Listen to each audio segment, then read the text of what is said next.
ultimate ninja back there getting questions, making sure everything's good, running smoothly. So it's going to be a good time. But really quick, what I do want to mention though is for this, if this is your first session for sales workshop, and if this is your first sales workshop, like where did this come from? And this is actually our third annual, which is really crazy. And this is a branch off of our Travefy Academy area where, we host many webinars that talk about Travefy as a product, software tool, how to use it.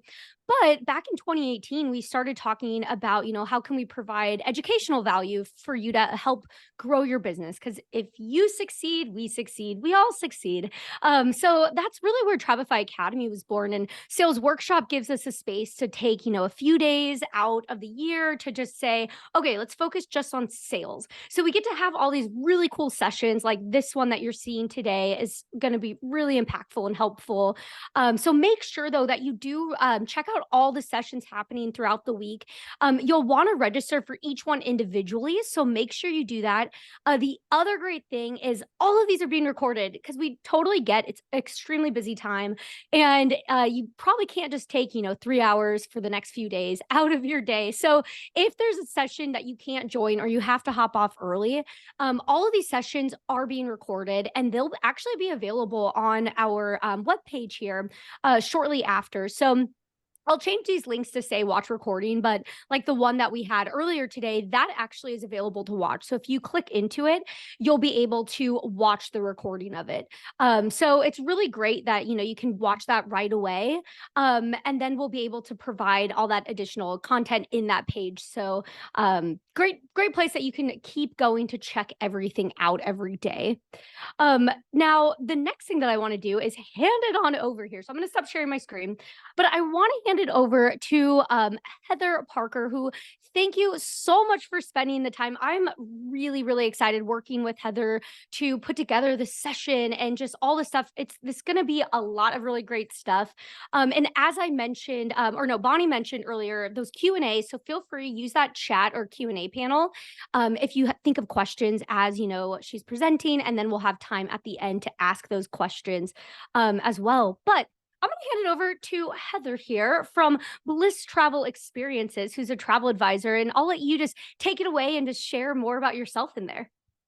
Thank you, Stephanie and Bonnie. It's really great to be here with you. I'm really excited. Hope this is very interactive in terms of we'll leave a lot of time for Q&A at the end. I know this session isn't necessarily about it's not really about attracting new clients, but I want to give you a little bit of background about me so that you know how I built my travel business.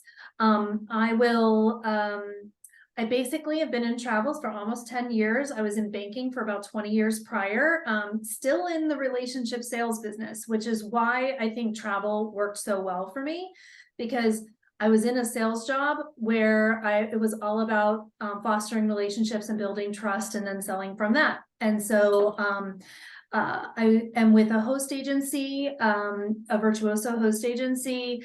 I've gone to ILTM Cannes the last couple of years, which has been really exciting as I've moved more into the luxury space. And last year, my agency was third in overall in our host agency for sales. So this process works. That's not to toot my horn, please, but I want you to know that building a process works, and also it allows you to sleep better at night. Because I can't tell you how many times I've woken up at 2 or 3 in the morning and been like, did I make that final payment?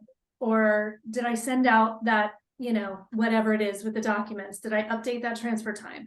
And so getting a system in place where you've got a focused process throughout the whole sales process from initial contact through when your client returns is key. And that's what we're going to talk about today. So I'll share my screen. I also wanted to mention too that like the key thing that most people want to do when they're in this role, right, is to thrive on having referrals and repeat business. You hear from advisors that have been in the business for years and years, oh, I don't really market anymore. I just have repeat business and referrals. So the key thing that you will want to do as you build your business to that point, if you're not there yet, is to have happy clients. And one of the ways we have happy clients who not only enjoy their travel, they enjoy what you've planned for them, and the travel itself is great, but they know that when they book with you, they don't need to worry. You're handling all of the different pieces. And some of the ways that we're going to work through this workflow will show you how you're giving them examples throughout that time of from when they first book with you to when they come back. Heather's got this covered.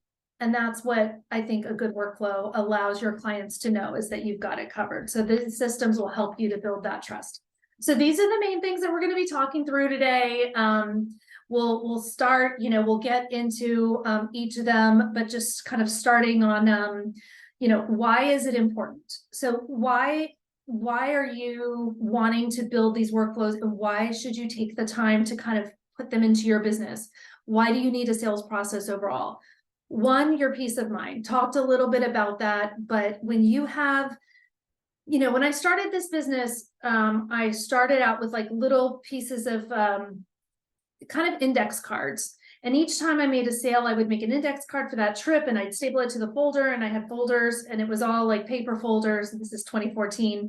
And when you first start, that works pretty well because you haven't scaled the business to a point where you can't keep track that way. So yes, that works well in the beginning, but then once you start to need more of a system for knowing what have I done versus what I haven't done, it saves your peace of mind. In addition, it ends up saving you time. So if you have a set process for how you work through each of these things, it's going to make you more efficient. You're going to be able to know, have I done this already? Has the insurance been quoted? Has, have their final documents been sent? Because it's all in your workflow that you can check off. Also, once you grow to use an assistant, so I know many of us use assistants or have a team of people that are helping with this. It enables you to be able to communicate, and then everybody's on the same page as to what's been done and what hasn't yet been done. And then finally, I would say, in terms of like reporting bookings and that kind of thing to your host agency, it also will save you time because you know that you're doing that on purpose. If you talk to any host agency, they will tell you that the most time-consuming thing that they're trying to do is figure out how to pay commissions, because so many of us don't feel like we have the time, or we forgot to go in and report our bookings. So you might have, like there are lots of trips where a client's going on a trip, but I have 5 or 6 different bookings for that one particular trip, and going in and reporting it. That needs to be an automatic thing so that you're not chasing down commissions later. It actually saves you a lot of time later. Liability issues. Has anybody ever been in a situation where a client was at the airport for a trip, but they didn't have the visa they need to go to the country where they're going to? You don't want to be the advisor getting that phone call, okay? You also don't want to be the advisor getting the phone call saying my passport's expiring in next week, and I have a trip booked 3 weeks from now. So if you have the right types of reminders in place and the right strategy that you work through every single time, you will not have those types of liability issues and not only liability issues, but issues where you're with peace of mind. Like there's nothing worse for us as advisors than having clients who are disappointed or unhappy, right? Even if it's not our fault. We still feel bad. We want their trips to be fabulous. So you can avoid some of those pitfalls by doing that type of stuff in advance. The other big thing with liability, which we can talk about too, is making sure you're doing your insurance quotes every single time on time. If you're booking flights for clients and then you're putting them into some kind of system, then if your flight is coming in on the same day that your hotel room starts, and that you're not leaving a client with a potentially I booked the wrong date for the flights and they show up to the airport on the wrong date. So I've heard everything happen from my friends in this business. So I hope all of you have that little group of friends in the business who you can kind of vent to when you need to, because I know it happens, but we're trying to make it happen at the least amount possible. And then the last bullet is really what I was talking about at first, which is so key. And I think why, when I think about really people in this business who have really become successful advisors, and they're making a living in this and they're enjoying what they're doing. They're building rapport with their clients. They're establishing the trust that, like, hey, I got this. You work with me, you're not going to have to worry about X, Y, and Z. I've got all the details taken care of for you. You want to, if you're saying that to the client to sell them on working with you, you want to be able to deliver. And that's what this will help you deliver. Okay, so let's move on. Best structure for prospect and client workflows. Now, and I'll give you a couple of examples of these in Travefy, because Stephanie is helping with putting together some examples that you might be able to use.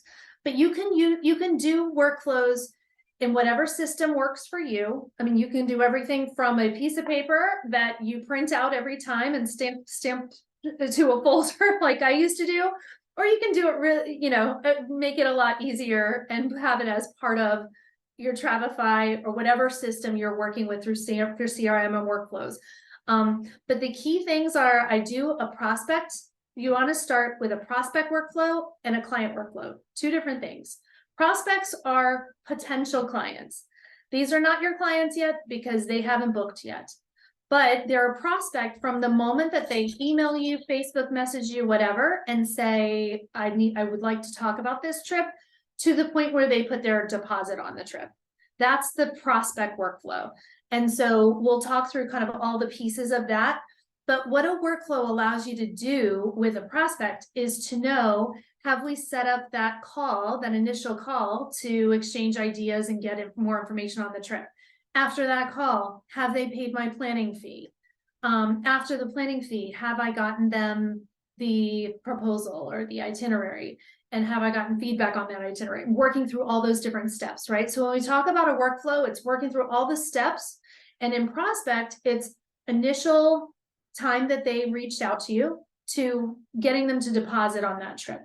The client workflow is a separate workflow, and it goes from everything from sending them the confirmation because they've just deposited on a trip to a welcome home email once they return. So everything from, and the workflows, it can get pretty complicated, right? And I think that's where I want you to keep it simple. So my first bullet, keep it simple to start. I know an advisor who has like 59 steps in her, she uses Asana, and it's, she has a workflow that's got 59 different steps or 57 different steps.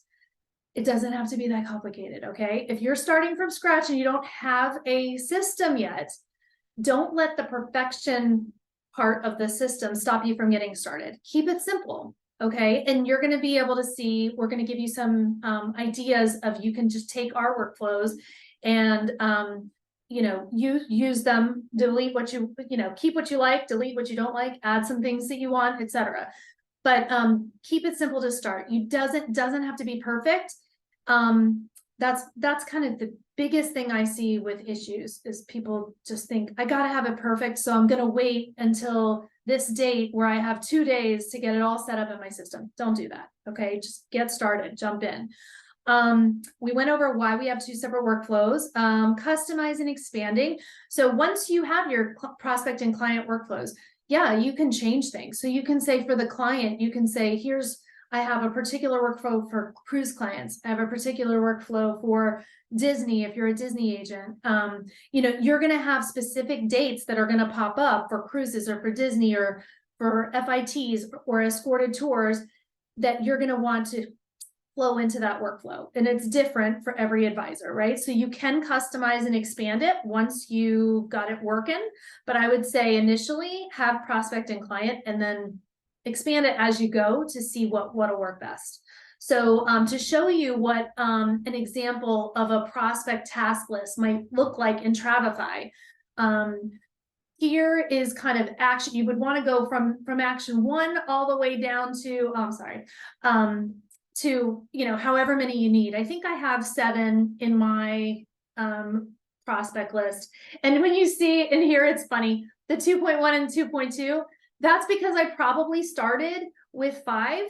And then I realized like, oh, I need an action to put in there. So I put, so I filtered it in. I didn't want to change all the numbers. So that just shows you it can definitely be a work as you go and figure it out as you go kind of thing.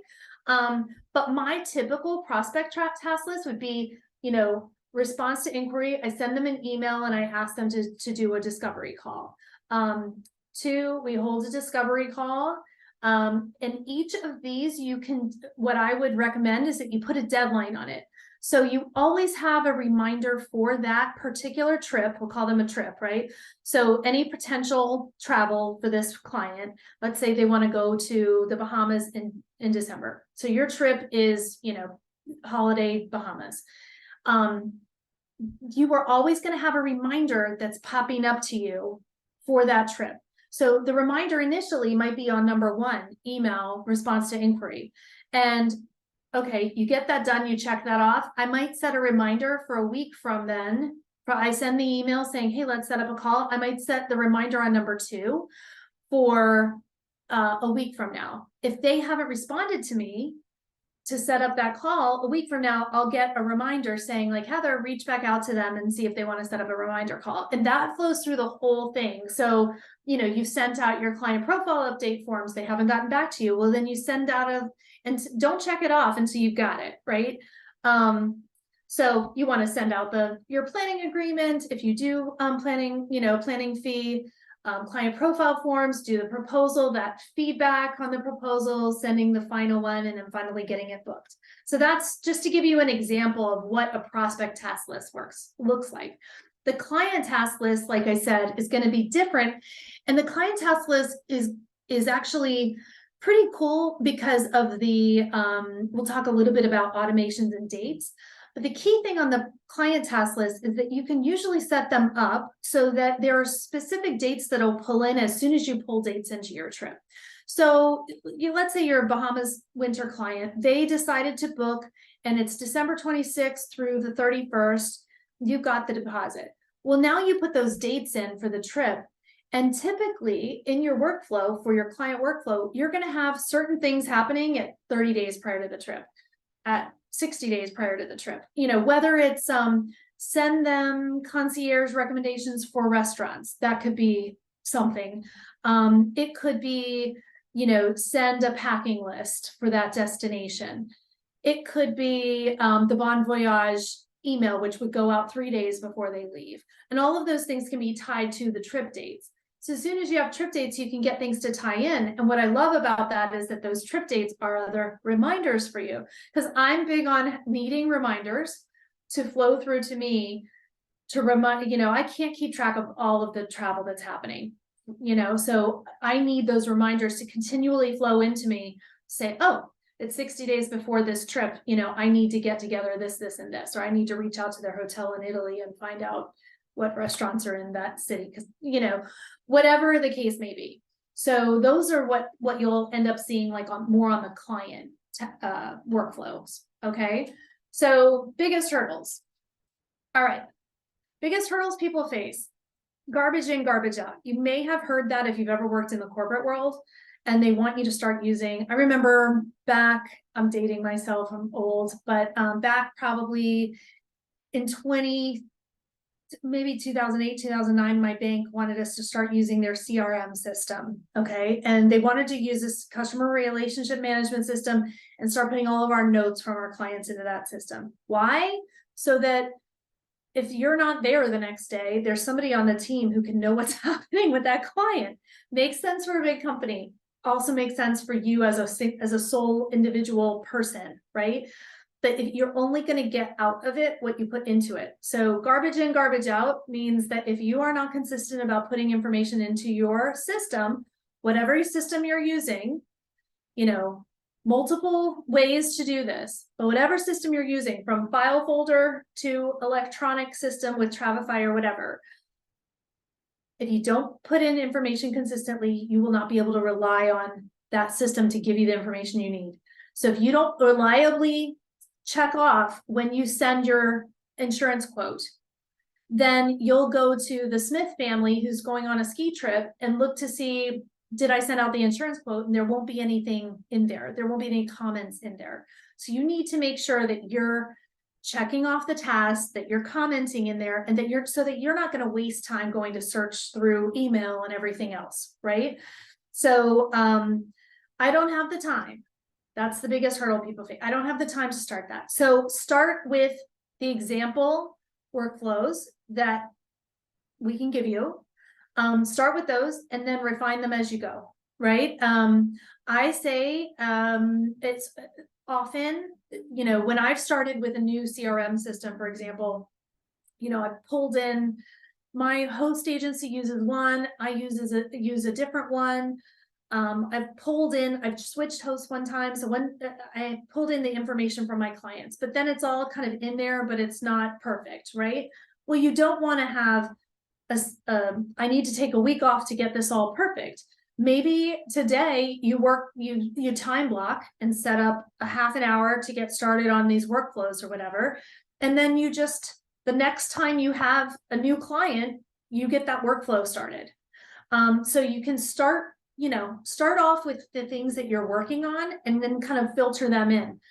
If you have 50 trips booked right now for future dates, you don't have to go back into each of those 50 trips and work through these workflows to get started.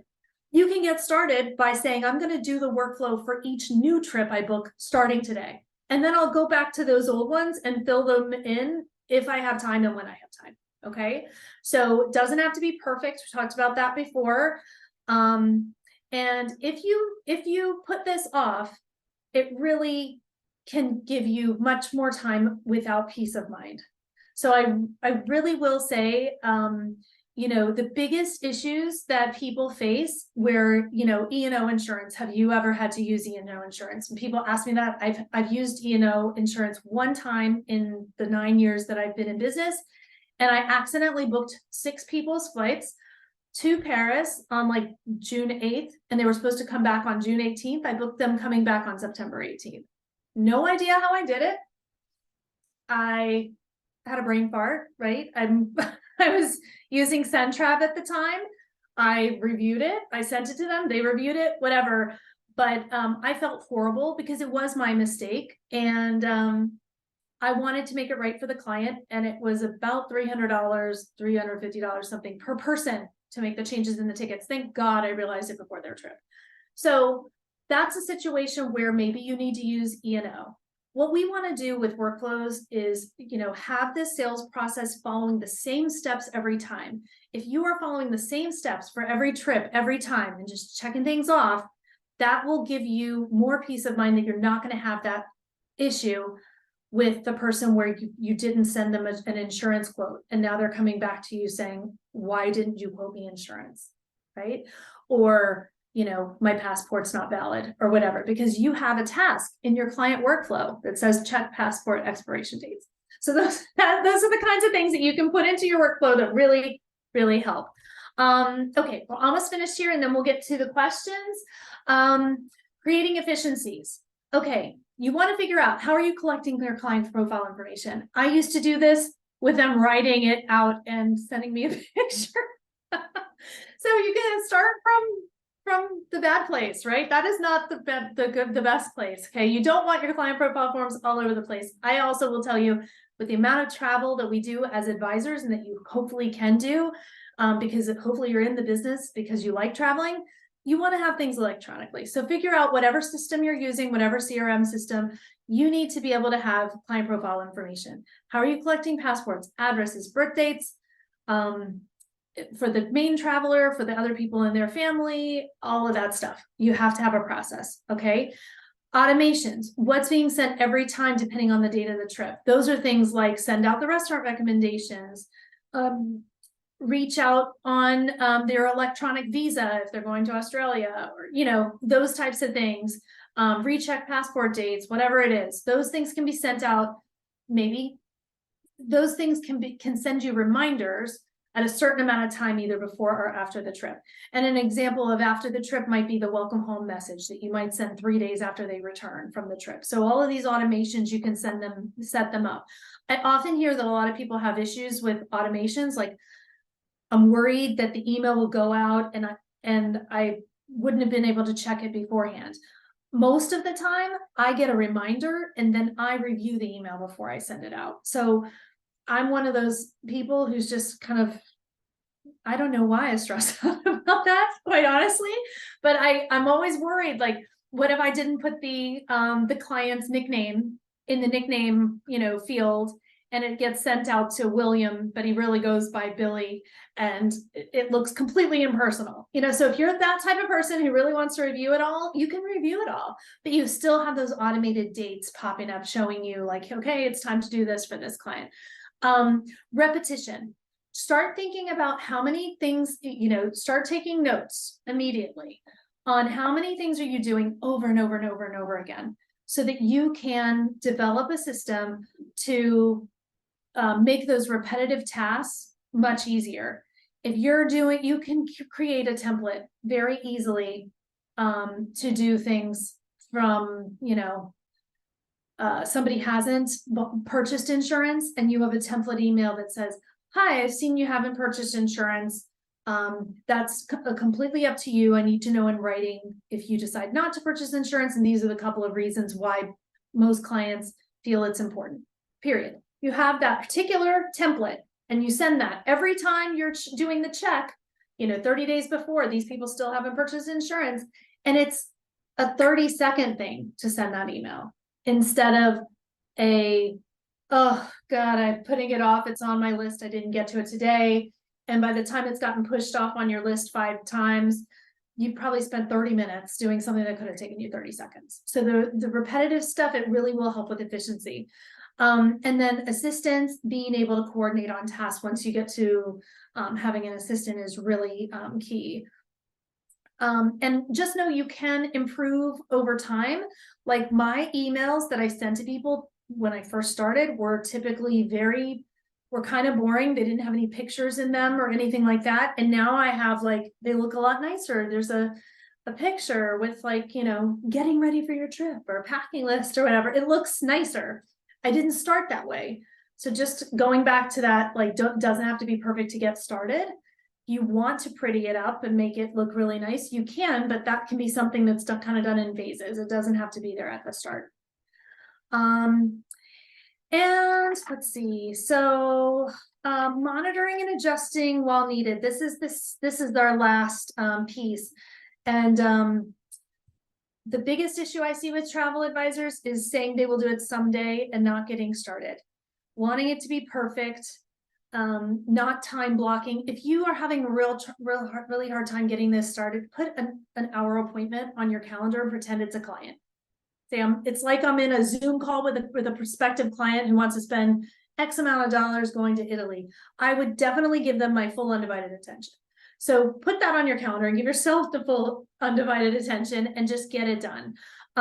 Not consistently entering information, that's another big no-no, because then that will cause you to have to be checking your emails and I'm not sure if I sent this or whatever. So start consistently entering information. Even if you say I'm going to start entering the information consistently with everything I booked from today on, and all that old stuff will follow that system till those trips fall off. And then I always think about it like laundry. I hate laundry. It never goes away. Even when you are doing your laundry and everything's folded and everything's put away, then you take off the clothes from that day and you have more laundry. So it is the kind of thing that is always continuously changing, and you'll improve things. You'll add something to your list because maybe you missed it with someone else and it's like, oh, I don't want to do that again. We used to warn clients about what they could do about Zika. In the future, and sorry, my dog is in here. In the future, we may have to tell clients about getting that ETIAS, visa. It's not a visa, but it's the visa exception for Europe, which I've heard now might be being pushed out till 2025. But at some point, we're going to need to educate clients on that. So that will be another piece of your workflow. So things will just be continually changing. And the biggest thing that I try to do with clients that I just think is generally a good idea as an advisor is just try and pretend you're a duck and be very calm and cool on the surface. Nobody thinks that you're stressing out.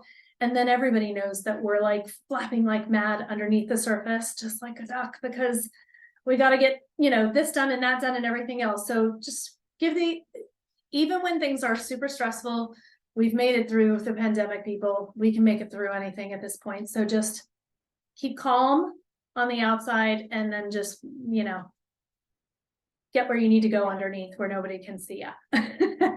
So that's basically my presentation. So I'm happy to like move forward to questions or whatever you guys think. Yeah, that's awesome. Okay, that is like my new life motto now. It's like move like a duck. I like it. That is so smart.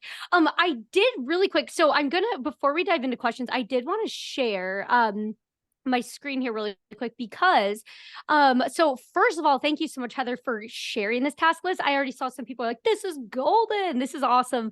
But how this works like in Travefy, just a quick spiel. So I basically took what Heather has, and you can see it again, like, oh, and that's a mistake. I need to get rid of that. But there's you know, all these like even like a Loom videos. So for those of you who joined us on our last session, we were talking about that, how it's really cool to incorporate video into, you know, how to get everything, all that stuff, which is super cool. So how you use this is if you have a Travefy account, or if you use something else, you can just like copy and paste this into it.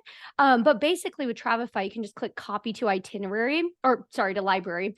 And then it'll show up in here. This is what it would look like. But this is where what Heather was mentioning, like how you can set it up. So it's like 60 days before a trip, things like that. And then I also put some notes in here where you can automate things. So we just released automation where you can actually automate to send a form or like a trip invite message, like the Bon Voyage message, whatever it might be. So you can get that in there and then set it up the way you want to.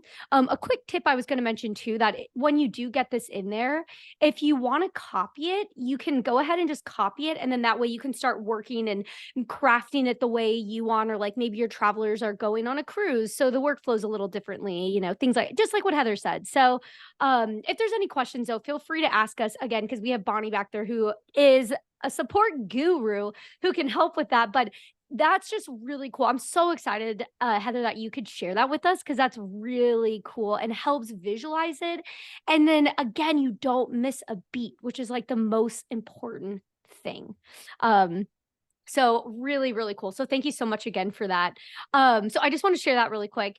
But there's some questions. So, okay. So again, feel free, put those in the Q&A panel or the chat box. But there's one question that came in already for you is, how do you recommend collecting passports if they're not sending you a photo of it? Yeah, I typically will collect passports through Traveljoy, and I have them sent. If I'm going to do air, I will not book their air unless they send me the photo of the passport page. So that's my personal. I've just seen too many times where there have been issues with not knowing that there's a last name, a middle name, or somebody goes by a different name than their passport. So I won't book air without having a picture of that. And I do request pictures of passports for all of my clients. Sometimes they won't upload the photos of the passports. Maybe they did their own air and they just haven't done it yet. It hasn't gotten to the top of their to-do list. And in that case, I say, I at least need you to send me the expiration dates of your passports. So, you know, I'm pretty big on that, because I just don't want people to, if they don't have, okay, I saw someone said, what if they don't have a passport yet? If they don't have a passport yet, I tell them to send me a copy of their passport application, because the name that they apply for on the passport application with first, middle, last should be the name that comes up on the passport. A lot of times they're renewing their passport or something like that. But if a person can't get you the application, then maybe they haven't even applied yet, and then be like, well, I can't do your flights, you know, until you've dealt with your passport, because the passport, if it's international, the passport has to match the flights, or else it can be expensive to change. So that's just my general, the way I do with passports. Yeah, the passports are a tough one, because it's like how you mentioned the visas as well. Like that's so scary that they could get there and then the visa is not there, or you know, scary Yeah, thing. I made that much mistake on myself one time. I was going to Vietnam on a fam, and I didn't do the visa until I, thank God, realized it like the day before I was traveling. And it was one of those that took about 24 hours to turn around at the time. I think it's an e-visa that's easier now. But yeah, I mean, I made a mistake on my own trip, and that's why I always check it now. Yeah. Well, Or you someone can else have, mentioned, so you can have someone going to like, a country where you don't think they need a visa, like they're going to Peru or something, but in that trip, they're also going to, see those salt flats in Bolivia, and Bolivia does require a visa, so I check it all the time. You yeah. only need to have that happen once to be like, oh, Yeah, that's what someone else had mentioned. Like when you mentioned the flights, they're like, it happened to me once and now it will never happen again. And yeah. it's like terrified, absolutely terrified. Um, so another question here that I have, so this is going back to like the prospect client time is when you are setting up like all of your timeline, when you're getting just basically like sending them the proposal and then like confirming the booking. Philip had asked, what do you do with customers who don't engage by giving you contact details? Or so like if you get somebody who's interested, but they're not giving you enough contact information to really follow up and work with them, like does that ever happen? And how do you handle that? Yeah, I would say that one of the mistakes I made when I was first in the business for a while was I was so eager to work on things and to get new business that I didn't set boundaries like I do today. So for clients who I work with today, unless they're a repeat client where like we know each other very, very well, I don't do any work until I have that initial call with the client. So they're not going to get anything from me until they'll agree to talk to me, either a phone call or a Zoom or whatever. But I don't work with them at all until we have that initial call. I also do charge a planning fee now for almost every trip that I do, unless it's just a hotel booking. But most of the time there's a planning fee. So I have that initial call. I tell them I'm going to send them the planning fee invoice. And until they send me, until they fill in their credit card information, I don't work with them. So I think if you're in the part of your business where you're not at that point yet, you don't want to set those kinds of boundaries because you want to work with anybody who's possible, I think initially the key thing to have is going to be their email address and a phone number. If they're not willing to give you their email address and the phone number, it's very difficult to work to put Yeah. anything together. I think you might just be wasting your time. But then at least the ages of the travelers, the basic information, the names and ages of travelers, that will help to get started. I mean, you can do quotes for all inclusives and that kind of stuff with just the ages of travelers, but you can't put anything on hold until you have names. So that's why, like, while you're working through that process, you'd be like, oh, I'm happy to get you some options, until we put a deposit or I put something on hold, prices can change and availability can change. So can you go ahead while I'm working on your quotes, get me, your basic, your passport names and birth dates of everybody in the family. You might want to try and wiggle and work with people a little bit like that. Yeah. No, it's so true. And yeah, I love that. There's so many questions coming in too, like that those same things, like getting those systems in place. But one thing I did want to mention one time here is because there are questions on this. And again, feel free to reach out to our support team on using these like putting these together, but someone had asked like, how does this work, like this task list, like can you put it to like a trip? And the answer is yes. So what you do is you go in and then you just go to tasks and automations, and I actually did this already for one of them. But when you come in here, you can click add, or you just add it, and then it's a task list already built out. So that's where like those names or the dates come in and populate for themselves and all that good stuff. So but again, let our support team know. But I think that's so huge. Like I already knew these were really important, but now Heather, as you walk through everything, I'm like, whoa, those are so important to have those tasks, like those, just the list, so you're not missing anything. Okay, wait, I have another question here. So Bonnie's feeding them to me. So thank you again, Bonnie. So Jenna had asked, how do you set boundaries? I'm a newer agent and still haven't figured out how to stand up for my boundaries, especially after they paid my planning fee. So how is that's a good question. Yeah, I struggle with this a lot too. I used to struggle with it more than I do now, but I struggled with this a lot too. Especially if like it was a weekend and they didn't get to something until Friday afternoon, and then we want to get the flights done, and then it's taking up half my Saturday to get this done, right? And I think what I've learned over the years is that people respect, it's counterintuitive is what I've learned.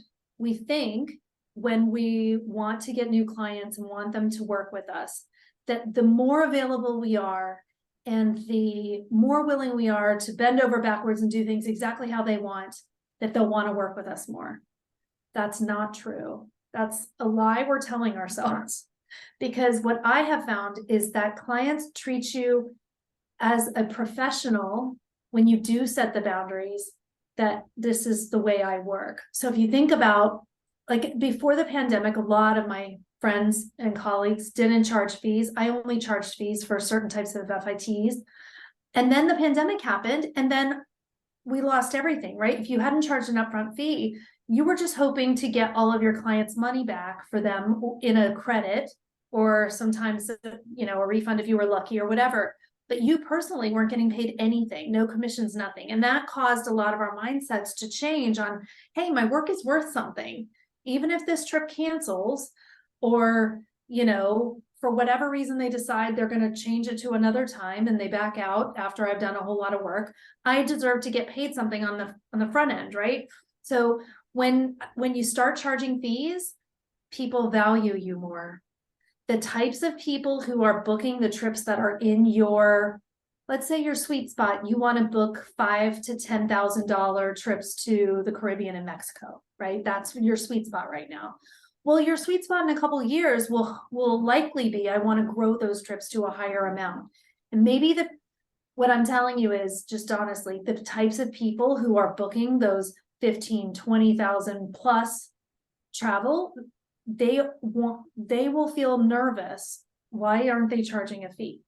If you said, oh, I'll book your travel, no problem, no fee, whatever, they might say, well, wait a minute.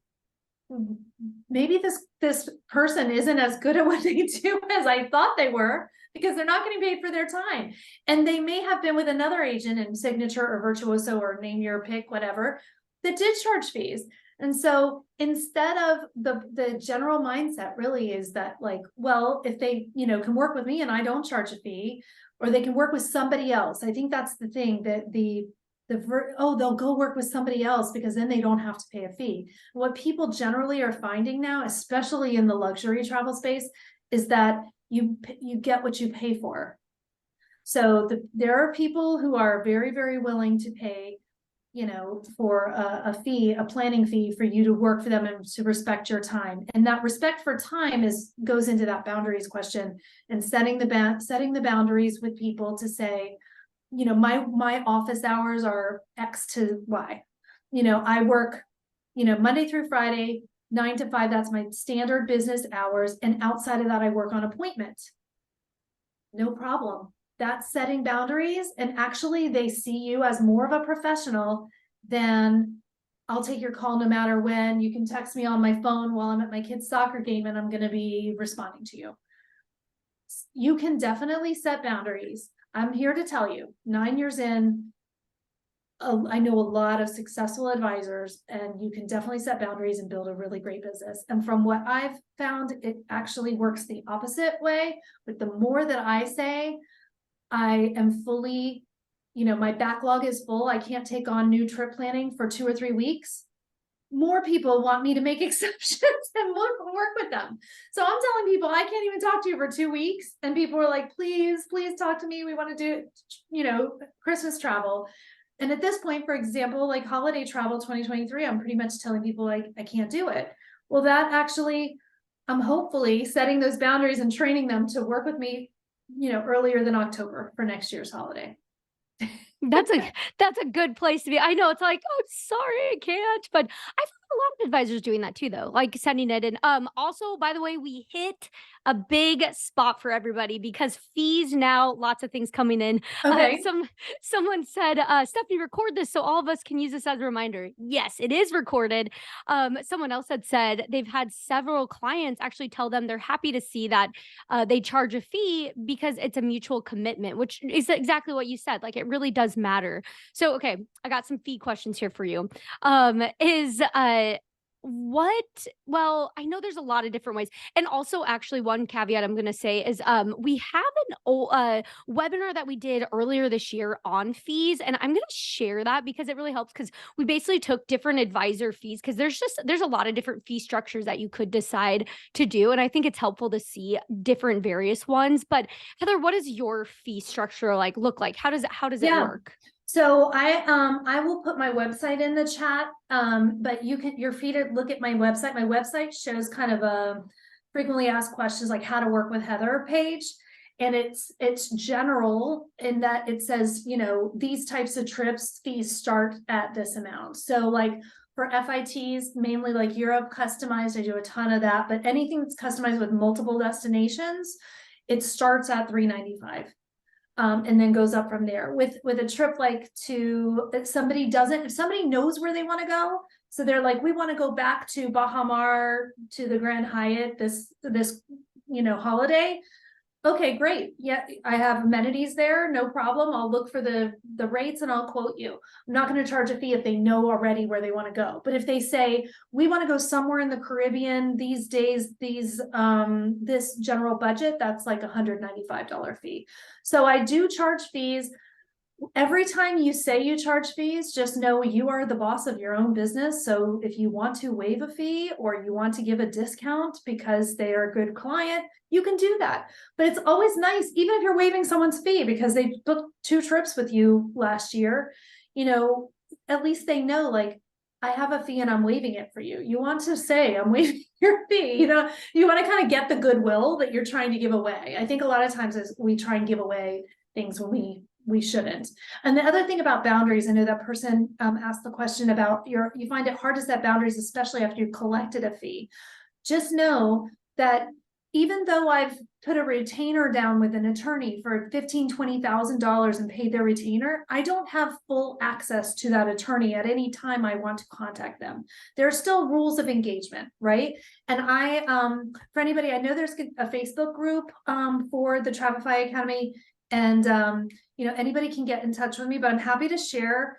In my planning fee, I have a list of kind of what that entails, what that gives you, and I keep refining that as well. But it's up to, let's say, up to 3 iterations of a quote in one destination and blah blah blah, and the work has to be within 60 days, and just different. I have specific parameters for what that fee includes, and it definitely doesn't include calling me at all hours of the night. It's within the hours that are my professional working hours, and I try and get everybody away. I try not to text anyone, so unless it's like urgent. So I try and have everything come through email as much as possible. And with a client that I'm working with, we don't have to set up an appointment, but I hardly ever answer the phone. And other people are like, what do you mean you don't answer your phone? I have other advisors who have looked at me like I've got like 5 heads. What do you mean you don't answer the phone? I'm like, well, on my work line, most of the time it's, Google business listings or something crazy. And then if it's coming in from some random person that I don't know, I would rather hear the voicemail message and then get back to them. Because if somebody's coming, that's the way I work. I really work based on appointment. And my life is so much better since I moved to working based on appointment. And I use Calendly, the free version of Calendly, which is a really easy way to kind of you can hook it up to your Google Calendar or your Outlook calendar, whatever you use. And you can set aside particular times that you will do meetings. And so you don't even have to say like, well, how's 3 o'clock on Thursday? You just say, here's the link to my calendar, set something up, what works for you. So that works well. That's awesome. You answered another question, actually. Someone was like, "How do you set up appointments like Calendly?" That's what we use Calendly too here at Travefy, and we love it because it is really nice that you can block time, so then it's not like you're getting it in the middle of something that you would also be doing. And someone else just said, "Love that. Don't answer phone calls unless we have an appointment or leave a voicemail." That that's the way that I think. They always joke like millennials are like always like we don't answer the phone, but that's the thing is it's like the voicemail will be left. And then that way you're prepared for what you need to have for that person. So I think it's the way to go as I well. like it, if I say whatever works for you, works for you. But if you're trying to set boundaries and trying to figure out how to get off your phone with clients on weekends and nights that you don't want to be dealing with clients, there are things you can do. You can do baby steps. Like I said, it doesn't have to be perfect. So you don't have to like go from like answering your phone all the time to like never answering your phone. Maybe don't answer the phone if it rings after 7 p.m. Like you're not going to miss that one sale that would have given you, this crazy commission. That person is likely to be able to wait till the next morning. And I think we all need to get comfortable with, and if we can't be okay with that, then um, then there's a little bit of desperation coming across to the client, in my view, that like, oh, I'm willing to jump through hoops. You called at 8, I've never met you before, but you need this, and now I'm going to start working on it at 8 p.m. I think that comes across to many clients, especially if they're in the luxury sector, as a little bit too desperate. Like, why doesn't this woman have other clients she's working on? Why can she drop everything and just start on my trip? That's just my personal opinion. The mileage may vary with other people. No, I like that thought process. That sounds like you're playing hard to get a little bit. I A guess. little bit. It's like, it's a privilege. It has to be a win-win. The person Mhm. has to want to work with you, and you actually want to work with them too. Like they have to fall into your category of what will be good business for you. If working with you typically work with hotels and all inclusives, and this person wants to do an Airbnb, they're probably not your ideal client. And maybe you do want to turn them away, or maybe you want to take them because you have a great rental company that you work with, but you need to be able to make that decision too. Like, is this someone where it's going to be worth my time? Because nobody wants to work for less than minimum wage. And I've heard that a lot of advisors, especially in that first couple of years, you're doing all kinds of work, but you're not getting paid to do that work. And that's not fair. Mhm. It's 100%, yeah. It's so true. I actually do have one more question. I didn't know if we'd fit it in, but I gotta ask this though, because I think this actually you're talking about this on the last session as well too, with kind of boundaries, but someone had said, "How do you get people to stop texting? They've even tried to please email me, but it often doesn't work." So, like, how do you manage that expectation, like, if they do start texting you? Yeah. Okay. So this is what I do.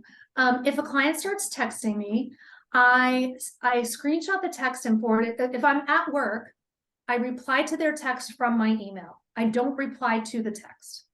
So if I'm sitting at my desk and I get a text that comes through from the client, obviously this isn't if they're traveling and it's, busy or something, if it's necessary that I text them back, I do. But if it's like, hey, wanted to look at this other hotel while we're in Rome, can you take a look at that? I screenshot it, send it to myself, and then I respond to them in email with the answer to their question.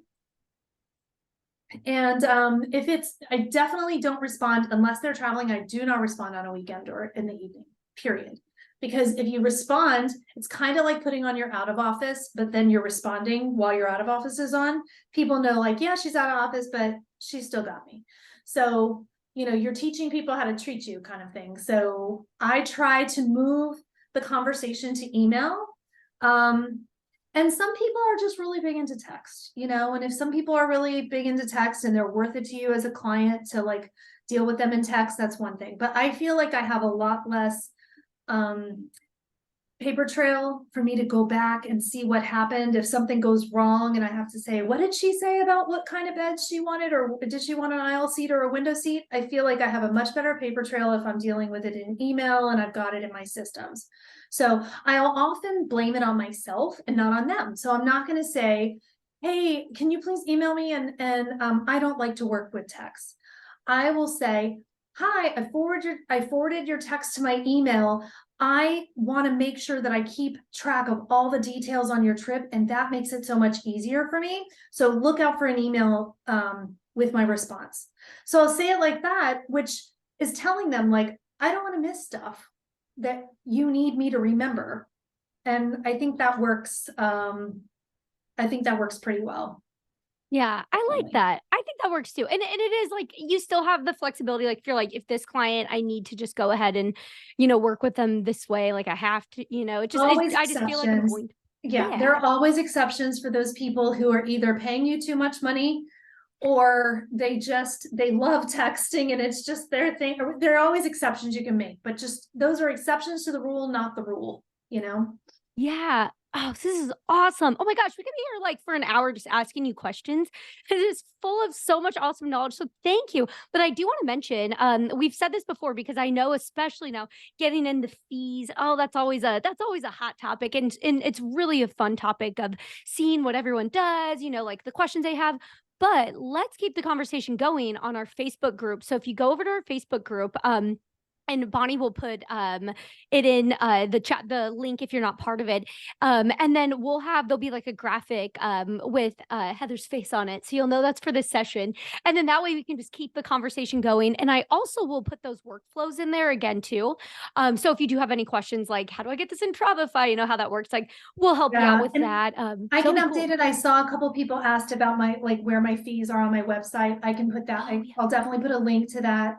And if you want to message me through the Facebook group, I can send you like, or maybe I can just do a cut and paste, we'll see, but on what my fee includes, because that's on my fee invoice. I'm happy to help anybody. I mean, I really like, working with other advisors and helping to share. That's one thing. Don't feel like other advisors aren't going to share freely with you, because most people definitely do. And that's one of those things. I mean, you never want to feel like you're always taking and never giving, but in the beginning, you don't know that much. So, feel free to take from these people who are so willing to collaborate with you.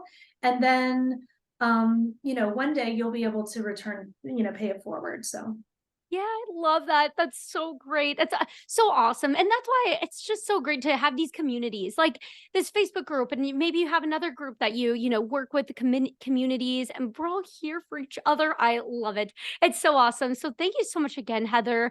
I do want to mention too, the recordings will be available because I did see some people. And this is great. Someone had mentioned I need to watch this again for reminders. So yes, that's really good. This will be available if you go to the sales workshop page. You'll be able to watch the sessions there. And then something really fun again with the community on it. Let's party together. We will have at the end of all of this on Thursday. So Thursday at 5 p.m. Eastern.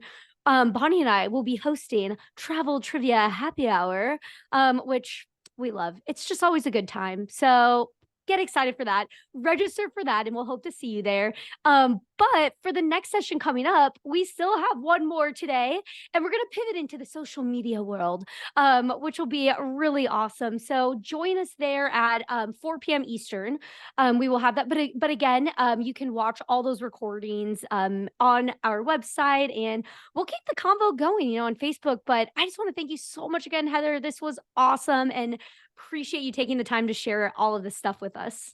thank you so much. And don't hesitate to reach out with questions if anybody has questions where I can help you.